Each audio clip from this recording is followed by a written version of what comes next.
नमस्कार मित्रांनो, मी सूरज. तुम्ही पाहत आहात महाराष्ट्र 360. आज आपण बोलणार आहोत महाराष्ट्रात गेल्या काही दिवसात घडलेल्या एका मोठ्या राजकीय घडामोडीबद्दल, ज्यात भाजप, एकनाथ शिंदे, फडणवीस आणि अमित शहा यांच्यातील इक्वेशनने पुन्हा एकदा राज्यात राजकारणात खळबळ उडवली आहे. ऑपरेशन लोटसची नवी एंट्री. 18 नोव्हेंबर ठाणे आणि कल्याण डोंबिवलीत जे घडलं त्याने सगळ्यांचेच कान उकारलेत. ठाणे म्हणजे एकनाथ शिंदेंचा बालेकिल्ला आणि इथेच भाजपने अचानक धडक मोर्चा काढून शिंदे सेनेच्या नगरसेवकांना आपल्याकडे वळवायला सुरुवात केली. या हालचालींना राजकीय भाषेत ऑपरेशन लोटस पार्ट 2 असंही म्हणता येईल. या हालचालीचा परिणाम काही तासात दिसला. शिंदे गटातील मंत्र्यांनी कॅबिनेटला बहिष्कार, दिल्लीमध्ये तातडीची भेट आणि दोन्ही पक्षातील तणाव पुन्हा चर्चेत. दिल्लीतील 1 तास गुप्त बैठक. मुंबईत राजकीय जळजळ सुरू असताना एकनाथ शिंदे थेट दिल्लीला रवाना झाले. येथे त्यांची केंद्रीय गृहमंत्री अमित शहा यांच्यासोबत जवळपास 1 तास चर्चा झाली. या बैठकीत शिंदेंनी भाजप नेत्यांच्या तक्रारी मांडल्या व सांगितल्या. आश्चर्याची गोष्ट म्हणजे प्रत्येक वेळी तणाव वाढला की शिंदे हे थेट शहांच्या भेटीला जातात. फडणवीस किंवा इतर कोणी नाही, थेट अमित शहा. मग प्रश्न असा, अमित शहा हेच शिंदेंचा प्रश्न का सोडवतात? शहांचा व्यक्तिगत अलायन्स प्लॅन. आज एनडीए म्हणजे जे नेते आहेत, चंद्रबाबू नायडू, नितीश कुमार, चिराग पासवान, हे सर्व मोदींसोबत वैयक्तिक इक्वेशनमुळेच टिकून आहेत. मोदी नितीन ट्युंगन, मोदी नायडू इक्वेशन, मोदी चिराग यांचं कुटुंबीय नातं. या सूचीमध्ये शिंदे वेगळे आहेत, कारण त्यांचे पर्सनल बॉन्डिंग मोदीसोबत कमी पण अमित शहा सोबत फार मजबूत आहे. जशी मोदींनी एनडीए बांधून स्वतःची ताकद वाढवली, तसं अमित शहांना राष्ट्रीय स्तरावर स्वतःचा गट तयार करायचा आहे.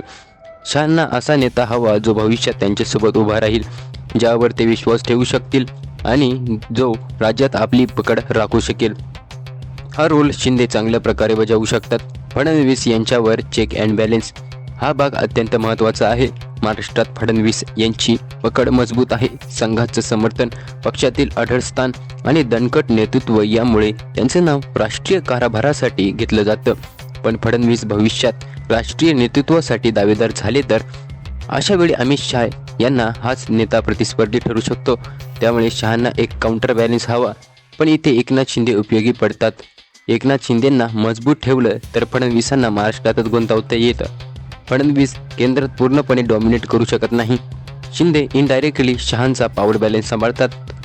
यालाच राजकारणात स्ट्रॅटेजिक बॅलेन्सिंग म्हणतात. शहांची चाणक्य इमेज सांभाळणे. 2022 मध्ये शिवसेनेतील बंडाळी असो, त्यानंतरचे राजकीय कॅल्क्युलेट मूव्ह असो, या सर्व मागे मास्टर माइंड म्हणून अमित शहाचं नाव समोर आलं. त्यांच्यामुळे महाराष्ट्रात MVAचं सरकार पडलं. शिंदे भाजप सत्ता स्थापन झाली. इतर अनेक राज्यातही शहांनी रिबल्स वापरून सरकार घडवलं. शिंदे जर नाराज होऊन युती सोडली तर ही संपूर्ण चाणक्य इमेज धोक्यात येते. मग संदेश जाईल, अमित शहांचा प्लॅन फेल झाला. शहांना हे कधीच चालणार नाही, म्हणून ते शिंदेंना प्रोटेक्ट करतात. कारण शिंदे गट युतीत राहिला तर त्यांची इमेज मजबूत राहते.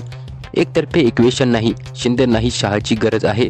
राज्यात आपली जागा पक्क्या ठेवण्यासाठी, भाजपच्या मोठ्या नेत्यांपासून संरक्षणासाठी, फडणवीसांशी सावध अंतर ठेवण्यासाठी आणि भविष्याच्या राजकारणातील एक नॅशनल बॅकअप तयार ठेवण्यासाठी शिंदे शहा इक्वेशन हे दोघांसाठीही फायदा असेल असं नातं आहे.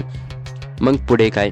महाराष्ट्रातील सध्याचं समीकरण सांगता तणाव आहे, पण युती तुटणार नाही. शिंदे शहा इक्वेशन अजूनही मजबूत आहे. फडणवीसांनाही हा तणाव राजकीयदृष्ट्या समजून वापरावा लागेल आणि भाजप 2025-26 साठी मोठे चित्र तयार करत आहे. तुम्हाला काय वाटतं? शिंदे शहा इक्वेशन महाराष्ट्राच्या राजकारणात पुढे काय घडू आणू शकतं की तुमचं मत कमेंटमध्ये जरूर सांगा. मी सूरज. तुम्ही पाहत आहात महाराष्ट्र 360. अशाच राजकीय विश्लेषणासाठी व्हिडिओला एक लाईक आणि चॅनलला सबस्क्राईब करायला विसरू नका. जय महाराष्ट्र.